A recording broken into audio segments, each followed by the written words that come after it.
Shalom, jumpa lagi dengan saya Pendeta Henry Dunan Sirait di program Dari Rumah ke Rumah.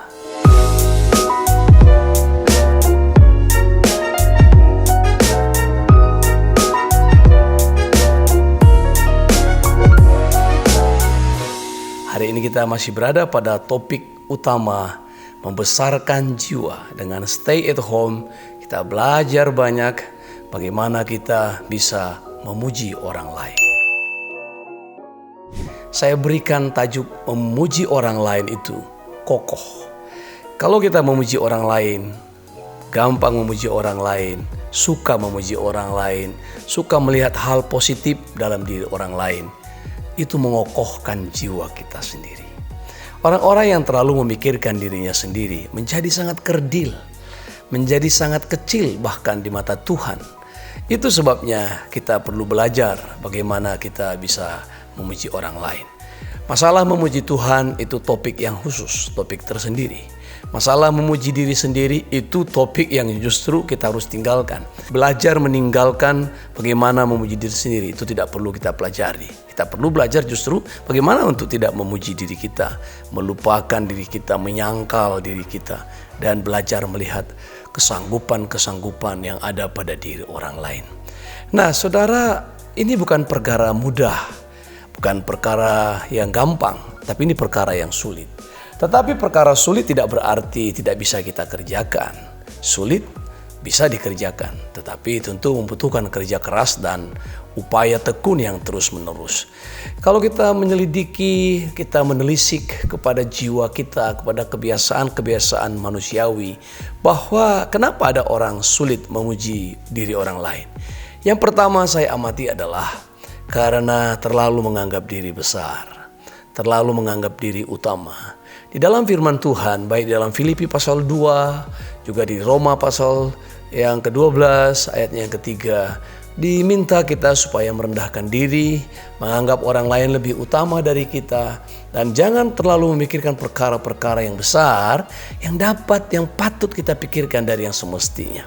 Jadi kita melihat kalau orang-orang sudah terlalu terbiasa membesarkan dirinya, memuji-muji dirinya, menganggap dirinya lebih utama, akhirnya dia gagal melihat kebesaran orang lain. Saudara, hukum dan alam ini menceritakan kepada kita bagaimana sesungguhnya di dunia ini sejak dulu dihuni oleh makhluk-makhluk raksasa. Alkitab bercerita tentang itu. Cerita pewayangan tentang Wiracarita, Mahabharata juga bercerita tentang itu. Dunia sains juga bercerita tentang itu. Di Alkitab kita lihat bagaimana kaum Enak atau orang-orang yang dihadapi oleh para pengintai-pengintai mengatakan bahwa sampai Israel ketakutan ketika mereka presentasikan bahwa orang-orang negeri di mana kita pergi itu orang-orangnya raksasa, kita hanya seperti belalang.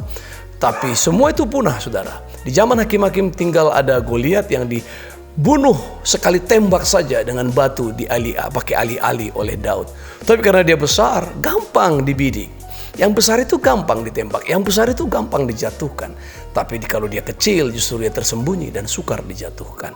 Di dalam dunia pewayangan itu, dalam cerita Wiracarita Mahabharata itu ada Gatotkaca, anak putranya Dewa Bimasema dengan Dewi Arimbi. Tapi juga sekali panah sama panah Kunto punyanya Karna, mati, jatuh.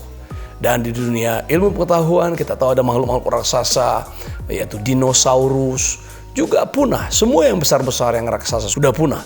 Dan perusahaan-perusahaan juga yang besar-besar punah, saudara.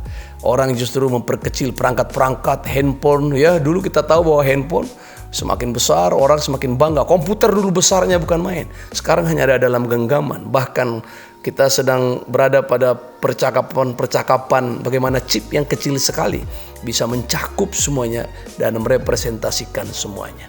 Jadi saudara, kita perhatikan itu bahwa yang besar-besar biarlah pada orang lain dan bukan pada diri kita. Nah, kita tahu bahwa Rasul Paulus memuji jemaat-jemaat. Ketika dia menulis suratnya, dia selalu memuji jemaat-jemaat.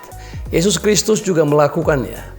Bahkan ketika dia mengkritisi 7 jemaat di kitab Wahyu, ketika Rasul Yohanes mendapat pewahyuan di Patmos, Surat ke-7 jemaat di Asia Kecil itu dimulai dengan pujian. Aku tahu jerih payahmu, aku tahu ketekunanmu, aku tahu kesabaranmu.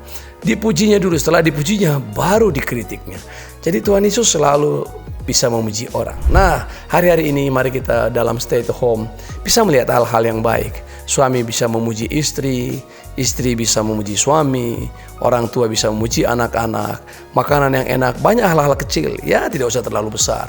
Dari segelas kopi kita bisa memberikan pujian, dari secangkir teh manis kita bisa memberikan pujian, dari semangkok sup atau hidangan mie atau apa kita bisa memberikan pujian, dari satu pot bunga, hiasan bunga yang diberikan kita bisa memberikan pujian. Mari kita perbesar jiwa kita dengan memuji-muji sahabat, memuji-muji saudara, dan dengan demikian kita mencerminkan kemuliaan, kebesaran Tuhan di dalam jiwa kita. Dari saya, Henry Dunan Sirait, dari rumah ke rumah. Sampai bertemu lagi dalam episode berikutnya. Shalom, Tuhan Yesus memberkati kita.